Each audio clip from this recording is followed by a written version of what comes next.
रात के ठीक 12 बज रहे थे। बाहर तेज हवा चल रही थी। खिड़कियों से आती हुओं की आवाज पूरे घर को डरावना बना रही थी। आरव अपने कमरे में अकेला बैठा था। उसका परिवार किसी शादी में गया हुआ था और वह पढ़ाई का बहाना बनाकर घर पर रुक गया था। लेकिन सच ये था कि उसे अकेले घर में रहना बिल्कुल पसंद नहीं था। उसका कमरा घर के सबसे कोने में था और उसके ठीक सामने था एक पुराना लकड़ी का दरवाजा जो हमेशा बंद रहता था। उस दरवाजे के बारे में घर में कभी बात नहीं होती थी।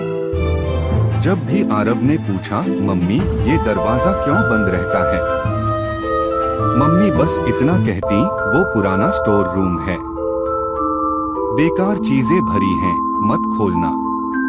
लेकिन आज कुछ अलग था। पहली आवाज, ठक ठक ठक। आरव अचानक चौंक गया। उसने धीरे से सिर उठाया। आवाज उसी दरवाजे के पीछे से आ रही थी।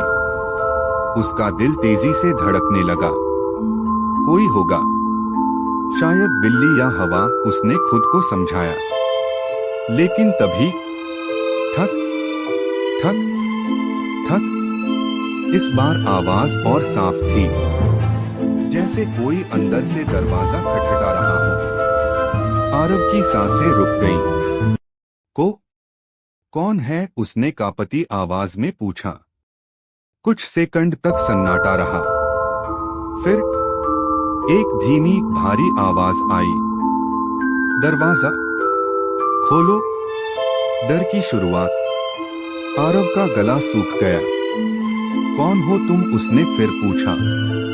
कोई जवाब नहीं, बस हल्की हल्की खरोंचने की आवाज, जैसे कोई नाखून से दरवाजे को खुरच रहा हो।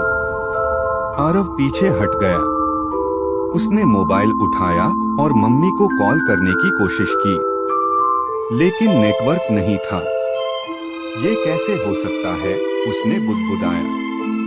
तभी लाइट्स एकदम से झिलमिलाने लगी। टिक टिक टिक।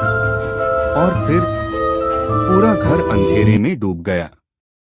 दरवाजा खुद खुल गया। अंधेरे में सिर्फ खिड़की से आती हल्की चांदनी थी। आरव ने धीरे से टॉर्च ऑन की। उसकी रोशनी सीधे उस दरवाजे पर पड़ी और वो देखकर उसकी रूह कांप गई। दरवाजा धीरे धीरे खुद खुल रहा था। क्रीक, जैसे कोई अंदर से उसे धक्का दे रहा हो। आरव की टॉर्च कांप रही थी। दरवाजा आधा खुल चुका था, अंदर पूरी तरह अंधेरा। और फिर उसे कुछ दिखा, एक परछाई जो इंसान जैसी थी, लेकिन बहुत लंबी और झुकी हुई। अंदर से आवाज, तुमने मुझे बुलाया।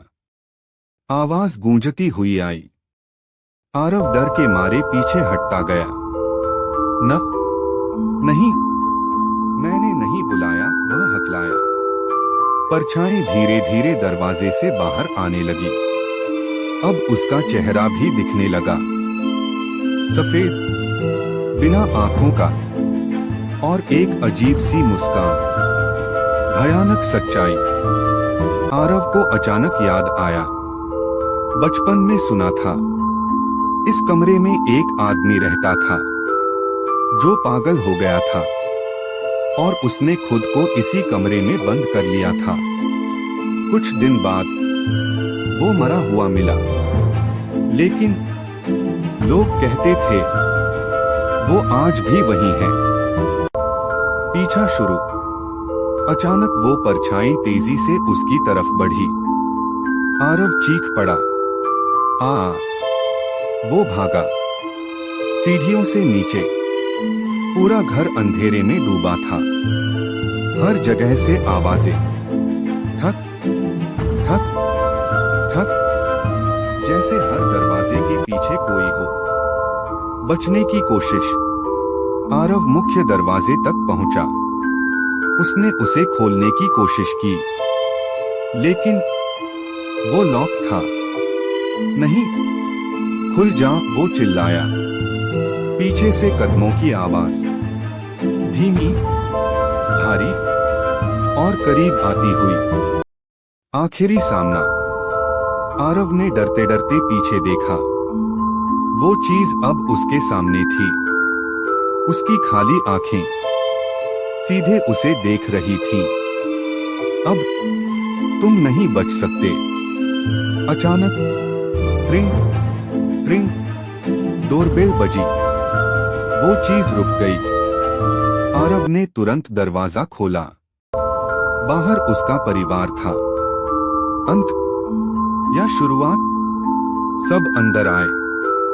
सब कुछ सामान्य लग रहा था। पुराना दरवाजा फिर से बंद था, जैसे कुछ हुआ ही नहीं।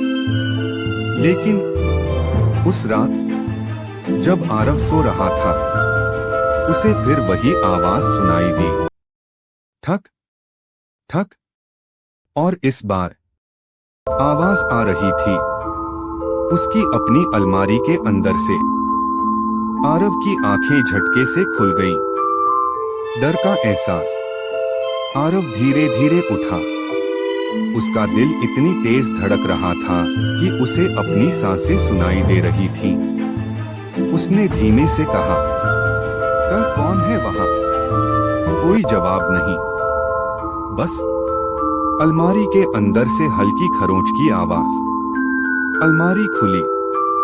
आरव ने हिम्मत जुटाई और अलमारी का दरवाजा खोल दिया। अंदर कुछ नहीं था, बस अंधेरा, बहुत गहरा अंधेरा। लेकिन तभी उसका मोबाइल अपने आप ऑन हो गया। स्क्रीन पर लिखा था, "तुमने मुझे घर बुला लिया है।" असली सच्चाई। पीछे से ठंडी हवा चली। आरव ने जैसे ही मुड़कर देखा, उसके कमरे का दरवाजा खुद ब खुद बंद हो गया और अलमारी फिर से ठक ठक। इस बार आवाज अंदर से नहीं, बल्कि उसके पीछे से थी। डरावना ट्विस्ट। आरव ने धीरे से पीछे देखा और वो वही था। वही परछाई, वही खाली आंखें। लेकिन इस बार वो अकेला नहीं था। उसके कमरे में 3 और परछाइयां खड़ी थीं। अंतिम सच। एक आवाज गूंजी, "अब ये घर खाली नहीं रहता। जो भी अंदर आता है, वो हमारा हिस्सा बन जाता है।"